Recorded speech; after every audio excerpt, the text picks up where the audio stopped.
김치 냄새가 촌스럽다며 제 평생이 담긴 김치독을 깨부순 며느리. 그 며느리 때문에 안방까지 뺏기고 작은 골방으로 쫓겨나 서름을 삼켜야 했습니다. 하지만 이제 모든 것이 바뀌었습니다. 냄새난다며 버려졌던 제 김치가 월 매출 2천만 원의 대박 상품이 되었고 저는 모두가 우러러보는 대표가 되었습니다. 제 앞에 무릎 꿇고 비는 며느리에게 제가 내린 결단은 요즘 들어 자꾸 정신이 깜빡깜빡해요. 방금 손에 들고 있던 돋보기를 찾으려고 온 집안을 헤매고 가스불 위에 찌개를 올려놓은 걸 까맣게 잊어버려서 태워 먹은 적도 한두 번이 아니죠. 나이가 드는 게 이런 건가 싶어서 서글프다가도 그래도 아직은 괜찮다고 이만하면 훌륭하다고 스스로를 다독이곤 했어요. 그런데 오늘 저녁은 그게 잘 안 되네요. 모처럼 아들 민준이네 식구가 저녁을 먹으러 왔어요. 며느리인 수진이가 좋아하는 잡채에 손주 녀석 먹일 소불고기까지 아침부터 분주하게 움직였죠. 다들 맛있게 먹는 모습을 보니 힘든 것도 있고 마음이 흐뭇했어요. 딱 거기까지였으면 좋았을 텐데. 언제부턴가 밥상머리에서 아들 녀석과 눈 마주치는 게 불편해졌어요. 오늘따라 유독 심하더군요. 제가 국그릇을 들다가 살짝 흘리기라도 하면 민준이는 수진이랑 보란 듯이 눈빛을 교환해요. 그 눈빛이 무슨 말을 하는지 저는 알아요. 나가 국그릇을 들다가 살짝 흘리기라도 하면 저것 봐, 또 저러시네. 점점 심해지시는 것 같아. 소리 내어 말하지 않아도 다 들리는 것 같았어요.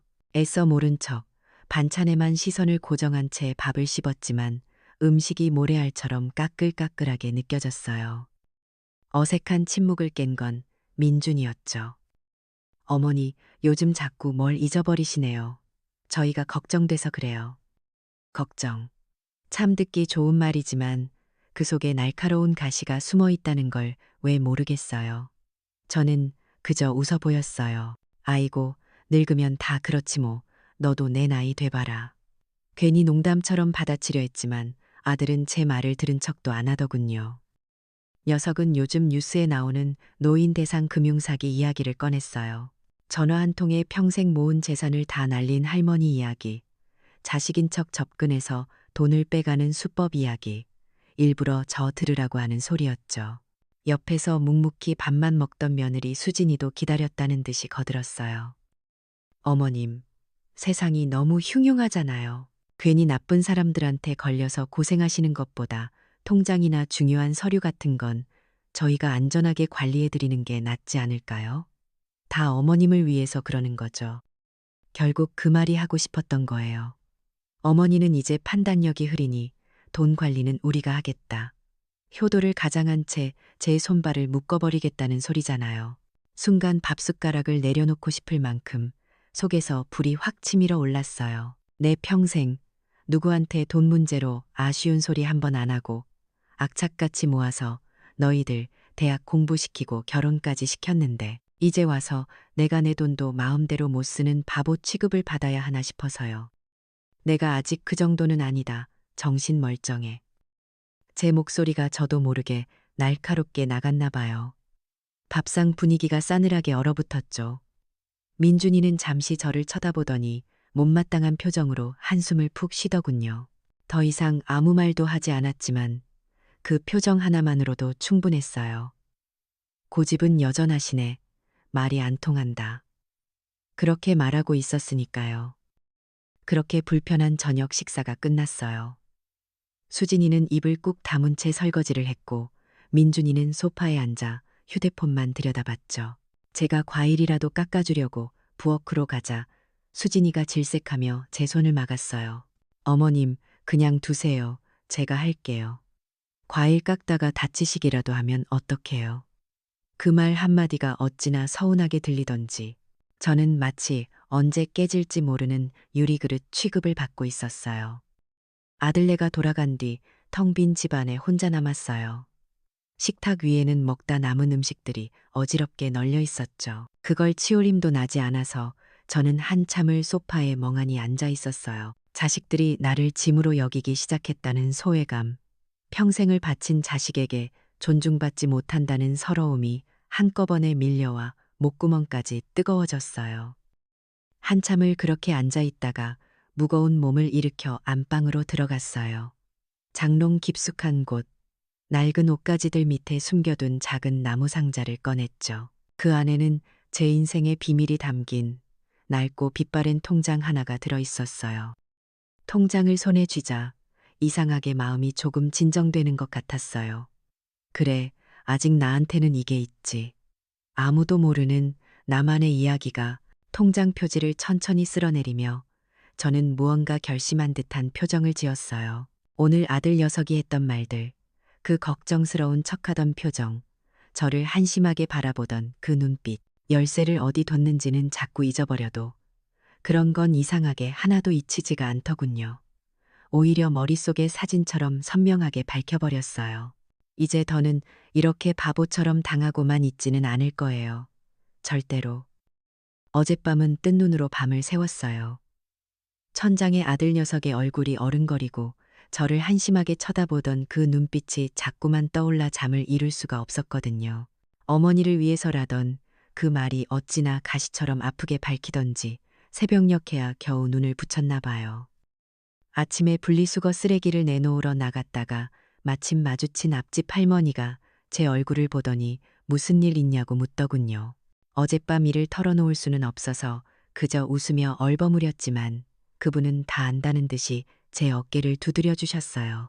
요즘 자식들 다 그래. 먹고 살기 바쁘니 부모 생각할 여유가 있나. 너무 서운해 말아요. 그 말이 위로가 되기는커녕 오히려 가슴에 더 큰 구멍을 낸 것 같았어요. 우리 아들은 그냥 바쁜 게 아닌데, 이건 그런 차원의 문제가 아닌데, 누구도 제 속을 알아주지 못한다는 생각에 외로움만 더 깊어졌죠. 집에 돌아와 멍하니 앉아 있는데 현관문 비밀번호 누르는 소리가 들리더니 민준이가 불쑥 들어왔어요. 어제 그렇게 쌀쌀맞게 굴기에 한동안 안 올 줄 알았는데 오늘 아들의 얼굴은 어제보다 더 굳어 있었고 눈빛에는 조급함마저 서려 있었어요. 어머니, 중요한 서류들 어디 두셨어요? 제가 잘 정리해서 보관해 드릴게요. 말은 정리였지만 행동은 거의 수색에 가까웠어요. 제 대답은 듣지도 않고 곧장 안방으로 향하더니 다짜고짜 장롱문을 열고 서랍을 하나씩 열어젖히기 시작했어요. 저는 너무 놀라 뒤따라 들어가 녀석의 팔을 붙잡았죠. 네가 지금 뭐 하는 짓이냐? 당장 그만두지 못해. 소리를 질러봤지만 아들은 제 손을 뿌리치고는 멈추지 않았어요. 마치 처음부터 목표가 정해져 있었다는 듯이 녀석은 옷가지들을 헤집고 제가 깊숙이 넣어둔 작은 나무 상자를 찾아냈어요. 그리고 그 안에서 어젯밤 제가 만져보았던 그 낡은 통장을 꺼내들더군요. 그 순간 정말 눈앞이 캄캄해졌어요. 저건 안 되는데 저것만큼은. 그거 이리 내놔라. 그건 내 거다. 저는 필사적으로 아들에게 달려들어 통장을 다시 뺏으려 했어요. 하지만 제 힘으로 한창 나이의 아들을 당해낼 수는 없었죠. 잠시 실랑이가 벌어졌고 그 과정에서 제 어깨가 장롱 모서리에 세게 부딪혔어요. 아야 하는 짧은 신음과 함께 저는 뒤로 주춤 물러섰고 그 틈을 타 아들은 통장을 자신의 외투 주머니에 깊숙이 찔러 넣었어요. 그리곤 저를 한번 싸늘하게 쳐다보더니 아무 말 없이 집을 나가버렸어요. 저는 넘어진 그대로 한참을 차가운 방바닥에 주저앉아 있었어요. 어깨의 통증보다 아들에게 제 마지막 자존심과도 같은 것을 빼앗겼다는 무력감과 배신감이 온몸을 잠식했어요. 아마 그 길로 아들은 아내에게 달려갔겠죠. 저는 눈을 감아도 그 모습이 선명하게 그려지는 것 같았어요. 분위기 좋은 카페에 마주 앉은 아들 부부. 민준이는 승리자처럼 의기양양하게 제가 보는 앞에서 빼앗아 온 통장을 테이블 위에 탁 올려놓았을 거예요. 어머니가 사기당하고 있다는 증거를 찾았다고 말하면서요. 두 사람은 분명 눈에 불을 켜고 통장 내역을 샅샅이 훑었을 거예요. 한 장, 한 장 넘기며 꼬투리 잡을 만한 것을 찾았겠죠. 그러다 마침내 발견했을 거예요. 통장 한쪽에 아주 오래전부터 무려 30년이라는 긴 세월 동안 김민지라는 낯선 이름으로 매달 50만 원씩 빠짐없이 송금된 기록을요. 그걸 본 아들 부부의 표정이 어땠을까요? 처음에는 의아해하다가 이내 이거다 하는 확신에 찬 눈빛으로 변했겠죠. 그들에게 그 기록은 제가 누군가에게 속아서 평생 돈을 갖다 바친 정신 나간 노망든 노인이라는 완벽한 증거였을 테니까요. 여기까지 생각이 미치자 저는 깨달았어요. 아들의 진짜 속셈을요. 이건 단순히 제 돈을 관리하겠다는 차원의 문제가 아니었어요. 아들은 저를 법적으로 아무런 권리도 행사할 수 없는 사람, 성년 후견인 지정이 필요한 금치산자로 만들려던 거였어요. 제 모든 재산을 합법적으로 자신의 통제하에 두기 위해서요. 어제 했던 말들은 전부 이 계획을 위한 밑밥이었던 거죠. 그 사실을 깨닫는 순간 온몸의 피가 차갑게 식는 것 같았어요. 슬픔을 넘어선 절망감, 그리고 배신감에 숨이 턱 막혔어요. 제가 평생을 바쳐 키운 아들이 저를 법적으로 죽은 사람 취급하려 한다는 사실이 믿기지가 않았어요. 방금 전 아들이 헤집어 놓아 아수라장이 된 방안처럼 제 마음도 갈기갈기 찢겨나가는 것 같았어요. 그렇게 얼마나 앉아 있었을까요? 어깨의 통증도 차가운 방바닥의 냉기도 느껴지지 않았어요. 그냥 머릿속이 텅 빈 것 같았죠. 눈물도 더는 나오지 않았어요. 너무 큰 충격을 받으면 오히려 눈물이 마른다는 말이 맞나 봐요. 대신 텅 빈 머릿속을 차가운 분노가 천천히 채우기 시작했어요. 슬픔이 지나가니 정신이 번쩍 들더군요. 내가 왜 이렇게 당하고만 있어야 하나? 내가 뭘 그렇게 잘못했나? 평생을 자식 하나만 바라보고 굳은 일마다 않고 악착같이 살았는데 그 결과가 고작 이것인가? 치매 걸린 노인 취급을 받으며 내 손으로 평생 일궈온 모든 것을 빼앗겨야 하는 것인가? 아니, 그렇게는 못하죠. 절대로. 저는 자리에서 벌떡 일어났어요. 아들 녀석이 헤집어 놓은 서랍을 하나씩 닫고 흩어진 옷가지를 정리하기 시작했어요. 이상하게도 몸을 움직이니 분노로 떨리던 마음이 차분하게 가라앉았어요.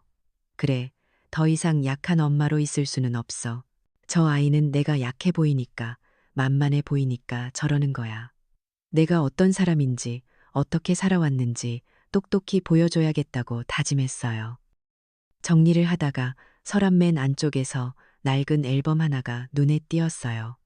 먼지 쌓인 앨범을 펼치자 빛바랜 사진들 속에서 풋풋했던 제 젊은 날의 모습이 웃고 있었죠.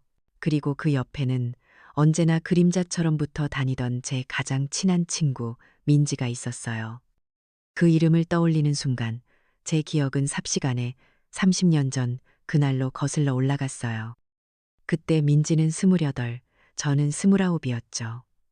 그날은 비가 억수같이 쏟아지던 늦은 밤이었어요. 누군가 현관문을 미친 듯이 두드리는 소리에 놀라 나가보니 온몸이 흠뻑 젖은 채 벌벌 떨고 있는 민지가 서 있었어요. 입술은 터져 있었고 팔뚝에는 시퍼런 멍자국이 선명했죠. 그 짐승 같은 남편에게 또 맞은 거였어요. 민지는 시집을 잘못 가도 한참 잘못 갔어요. 번듯한 집안 아들이라기에 저도 축하해줬는데 알고 보니 손찌검이 일상인 폭력배였죠. 그날 민지는 정말 맨몸으로 잠옷바람에 슬리퍼 한 짝만 신은 채 도망쳐 나온 거였어요.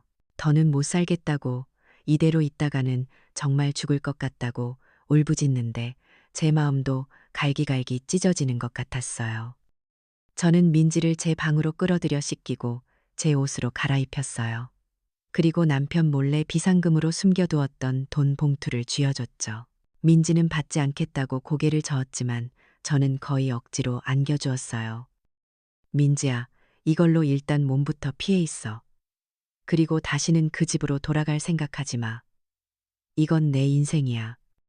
그때 저희 집도 넉넉한 형편은 아니었어요. 남편 월급은 뻔했고 민준이는 이제 막 기어다니기 시작할 때라 돈 들어갈 곳도 많았죠. 하지만 사람 목숨보다 중요한 게 어디 있겠어요. 이건 단순히 친구를 돕는 동정이 아니었어요. 한 인간의 삶을 구해야 한다는 저 자신과의 약속이자 의리였죠. 민지는 며칠을 저희 집에 숨어 지내다 남편의 손이 닿지 않는 아주 먼 지방 도시로 떠났어요. 떠나기 전날 밤 제 손을 꼭 잡고 말했죠.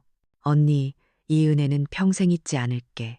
꼭 성공해서 언니한테 다 갚을게. 저는 그저 웃으며 민지의 등을 두드려 주었어요.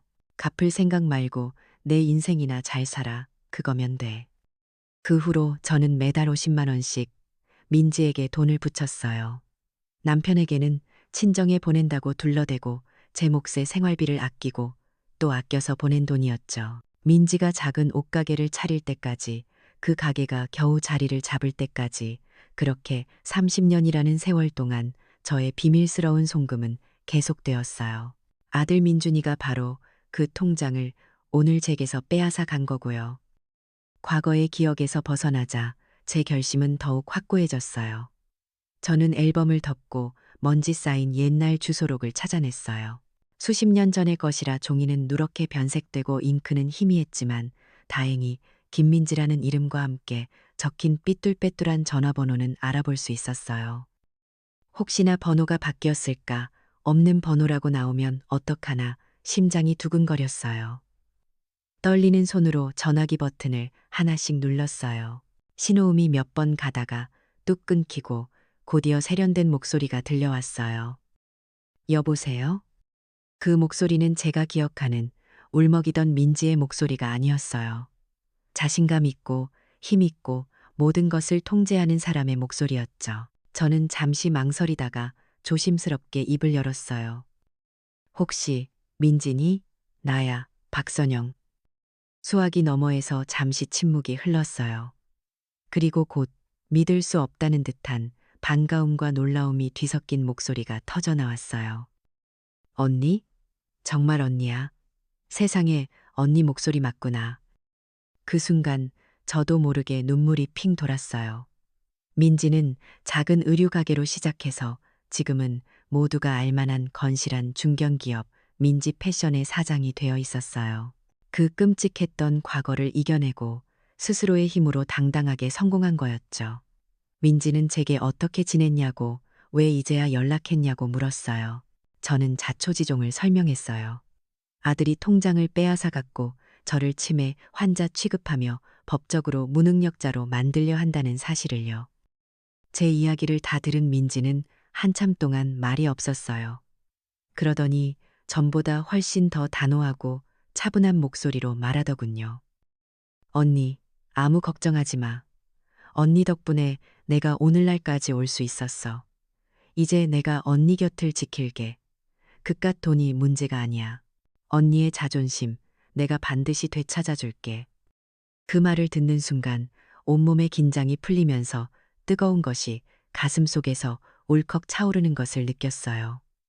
혼자라고 생각했는데 아니었어요. 제가 30년간 지켜온 신이가 이제 저를 지켜줄 가장 강력하고 든든한 무기가 되어 돌아온 거였어요.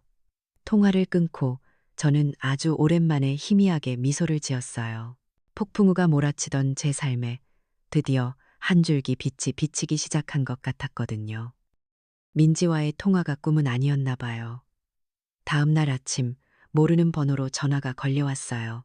자신을 민지가 보낸 비서라고 소개한 젊은 여자는 오늘 오후에 잠시 뵐 수 있겠냐고 정중하게 물었죠. 그렇게 민지와 저는 30년 만에 다시 얼굴을 마주하게 되었어요. 약속 장소는 시내의 한적한 호텔 커피숍이었어요. 제가 이런 곳에 올 일이 뭐가 있겠어요. 어색한 마음에 괜히 옷깃을 여미며 안으로 들어서자 창가 자리에 앉아있던 한 여인이 저를 보고 환하게 웃으며 일어섰어요. 민지였죠. 세월이 흘러 얼굴에 잔주름도 생기고 분위기도 완전히 달라졌지만 그 선한 눈매와 저를 언니라고 부르며 따르던 그 시절의 모습은 그대로 남아 있었어요. 우리는 한참을 아무 말 없이 서로의 손만 잡고 있었어요. 그동안 어떻게 지냈는지, 얼마나 고생했는지 굳이 말로 하지 않아도 눈빛만으로도 다 알 것 같았거든요. 민지 곁에는 단정하고 똑 부러져 보이는 젊은 변호사 한 명이 함께 와 있었어요. 민지는 제 손을 놓지 않은 채 변호사에게 제 상황을 설명했어요. 변호사는 제 이야기를 듣는 내내 안타까운 표정을 짓더니 법적으로 제가 어떤 상황에 처할 수 있는지, 그리고 아들 녀석이 성년 후견인 신청을 할 경우 우리가 어떻게 대응해야 하는지를 차근차근 설명해 주었어요. 예전 같았으면 그런 어려운 법률 용어에 기가 죽고 겁부터 먹었겠지만 곁에 든든한 민지와 변호사가 있으니 이상하게 마음이 차분했어요. 두려움은 사라지고 이제 어떻게 싸워야 할지 길이 보이는 것 같았죠. 우리는 아들 녀석이 원하는 대로 가족회의라는 무대가 차려질 때까지 모든 것을 준비하고 기다리기로 했어요. 그날 이후 제 일상은 겉으로는 똑같았지만 속으로는 거대한 폭풍을 준비하고 있었어요. 아니나 다를까 며칠 지나지 않아 아들 녀석이 움직이기 시작하더군요. 시작은 친척들의 전화였어요. 평소에는 명절에도 연락 한 통 없던 먼 친척들까지 전화를 걸어와 제 안부를 묻기 시작했어요. 처음에는 다들 조심스럽게 운을 뗐죠. 형님, 건강은 괜찮으세요? 민준이가 걱정이 많던데. 그러다가는 결국 본론을 꺼냈어요. 제가 요즘 판단력이 많이 흐려져서 큰일 날 뻔한 걸 민준이가 겨우 막았다는 둥, 큰돈을 엉뚱한 데다 보내고 있었다는 둥, 제가 듣지도 보지도 못한 이야기들이 사실인 양 부풀려져 있었어요. 아들 녀석이 가족들을 상대로 여론전을 시작한 거예요. 저를 정신이 오락가락해서 재산을 탕진하는 노인으로 만들어 자기가 아니면 안 된다는 명분을 쌓고 있었던 거죠. 그 전화를 받을 때마다 속에서는 천불이 났지만 저는 아무것도 모르는 척 어수룩한 목소리로 대답했어요. 아이고, 별일 아니야. 민준이가 괜히 걱정이 많아서 그래. 그렇게 애매하게 대답하고 전화를 끊으면 수화기 너머의 친척들이 제 욕을 하고 있을 거라는 걸 왜 모르겠어요. 저러다 집안 망신 다 시키겠다고 혀를 차겠죠. 저는 그 모든 걸 알면서도 가만히 있었어요. 민준이가 판을 최대한 키우도록 자신의 어리석음을 만천하에 드러낼 무대를 스스로 만들도록 내버려뒀어요. 녀석이 높이 올라가면 올라갈수록 나중에 떨어질 때 더 아플 테니까요. 이것은 제가 인내심을 갖고 기다려야만 하는 싸움이었어요. 그렇게 며칠이 흘렀을까 가장 아픈 순간이 찾아왔어요. 저보다 3살 어린 제 여동생이 과일 봉지를 들고 집에 찾아온 거예요. 어릴 때부터 저를 유난히 따랐고 제가 시집와서 고생할 때마다 자기 일처럼 속상해해 주던 동생이었죠. 동생은 한참을 제 눈치를 살피며 뜸을 들이다가 어렵게 입을 열었어요. 언니, 민준이한테 이야기 다 들었어. 언니가 어떤 여자한테 몇십 년 동안 돈을 붙여주고 있다며? 그게 사실이야? 저는 아무 대답도 하지 않았어요. 동생은 제 침묵을 긍정으로 받아들였나 봐요. 안타깝다는 듯이 한숨을 쉬며 제 손을 잡았어요. 언니, 정신 차려.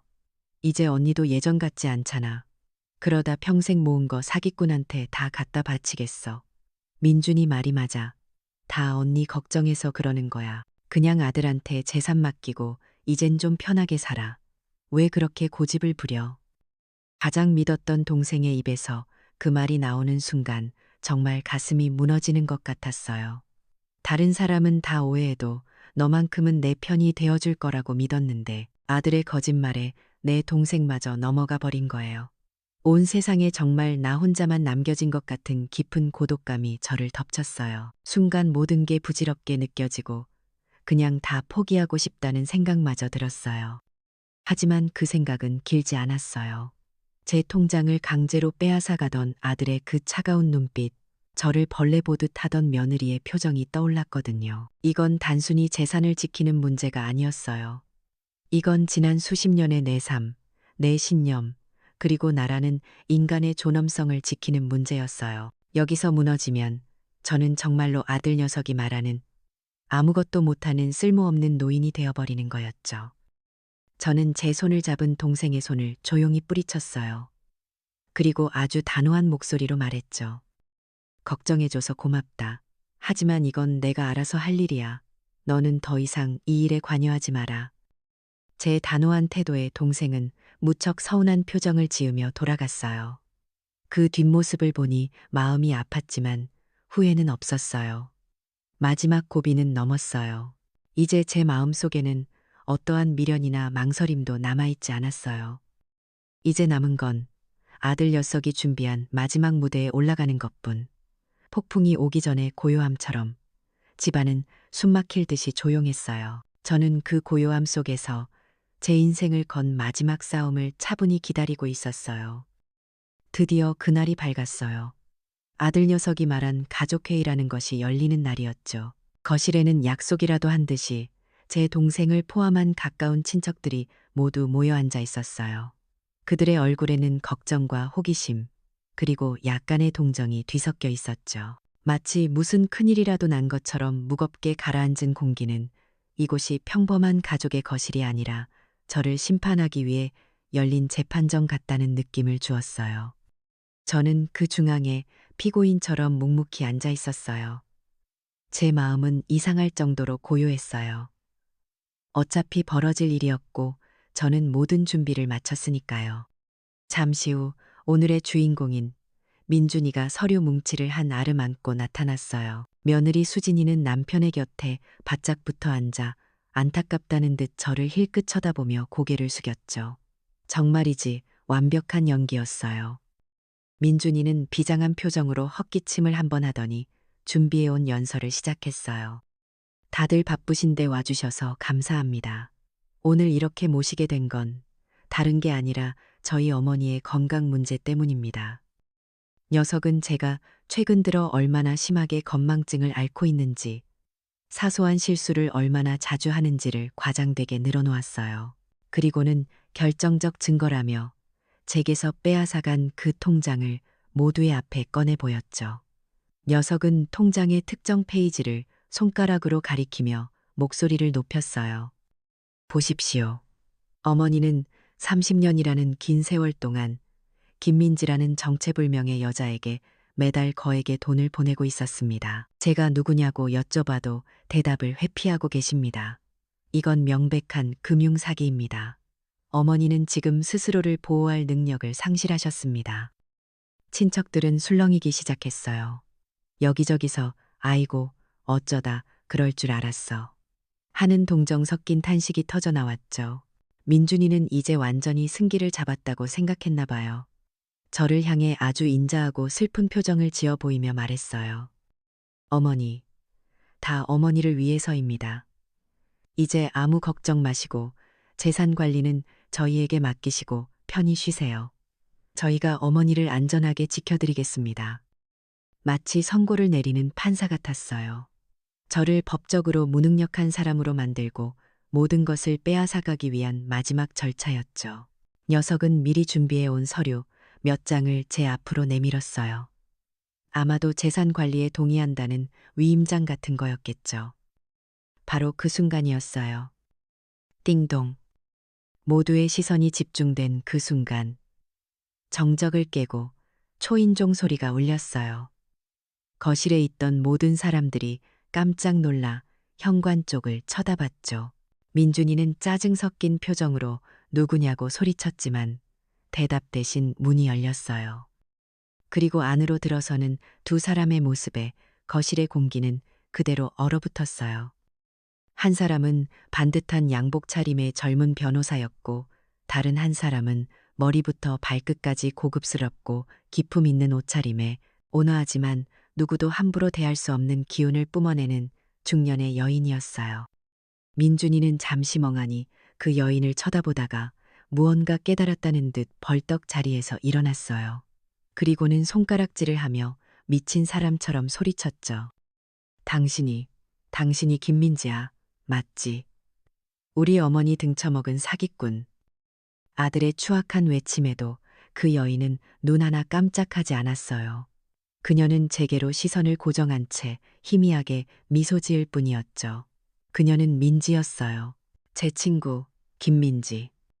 민준이가 경비원을 부르겠다며 소란을 피우려는 찰나 민지와 함께 온 변호사가 그를 막아섰어요. 그리고 민지는 들고 있던 서류 가방에서 아주 두툼한 서류 한 뭉치를 꺼내 아들이 펼쳐놓은 위임장들 위로 조용히 내려놓았어요. 가장 위에 있는 서류의 제목을 그 자리에 있던 모든 사람들이 똑똑히 볼 수 있었어요. 주식 양도 증서. 민준이는 믿을 수 없다는 듯 그 서류를 집어들었어요. 민지 패션의 주식 30%를 수중인 박선영, 바로 저에게 양도한다는 내용이었죠. 그리고 그 옆에는 현재 시가로 환산한 주식의 가치가 적혀 있었어요. 10억 원. 민준이의 손이 부들부들 떨리기 시작했어요. 녀석의 눈은 금방이라도 튀어나올 것처럼 커져 있었죠. 그때 민지가 조용하지만 거실의 모든 사람에게 들릴 만큼 또렷한 목소리로 말했어요. 사기꾼이 아니라 30년의 은혜를 갚으러 온 채무자입니다. 당신 어머니는 내 인생의 은인이고 이까짓 돈으로는 평생 갚아도 모자랄 빚을 내게 베푸신 분이죠. 그 한마디의 모든 상황이, 모든 의미가, 모든 관계가 완전히 뒤집혔어요. 거실은 물을 끼얹은 듯 조용해졌어요. 아들의 효심은 한순간에 탐욕으로 전락했고 저의 무능함은 위대한 희생과 지혜가 되었죠. 저를 동정 어린 눈으로 쳐다보던 친척들은 이제 경애와 놀라움이 뒤섞인 눈으로 저를 바라봤고 아들을 동조하던 시선들은 경멸과 비난의 칼날이 되어 녀석에게 향했어요.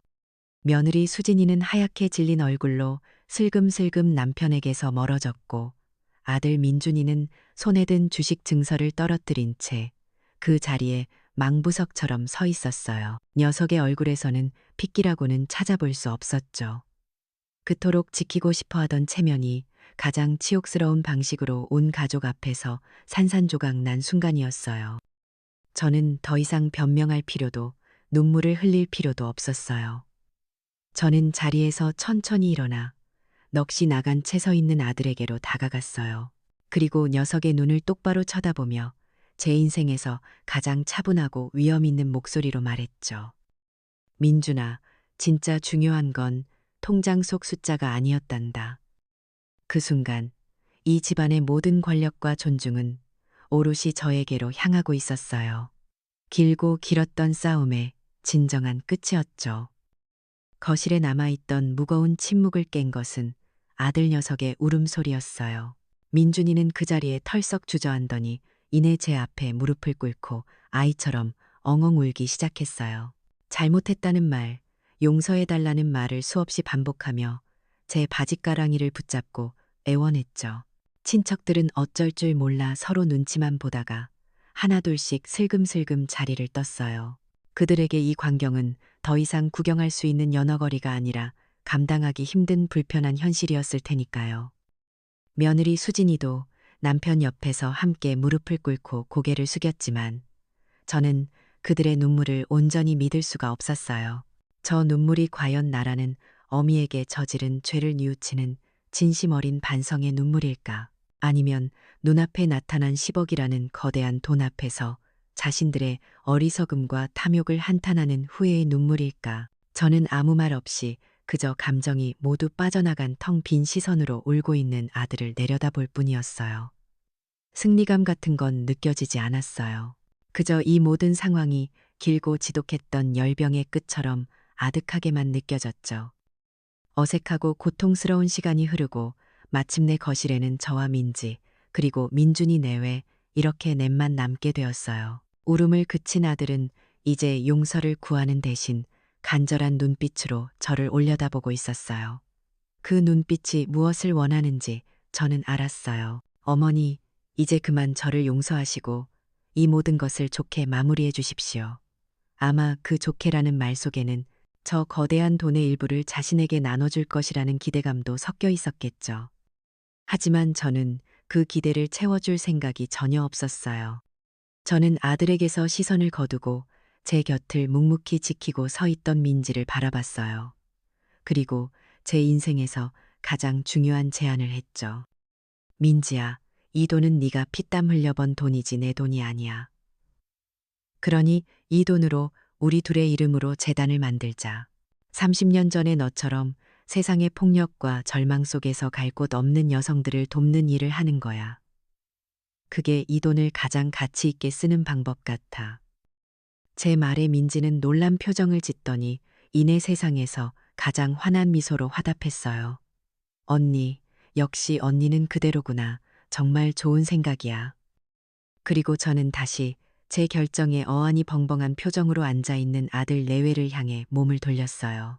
저는 아주 조용하고 하지만 누구도 거역할 수 없는 단호한 목소리로 말했죠.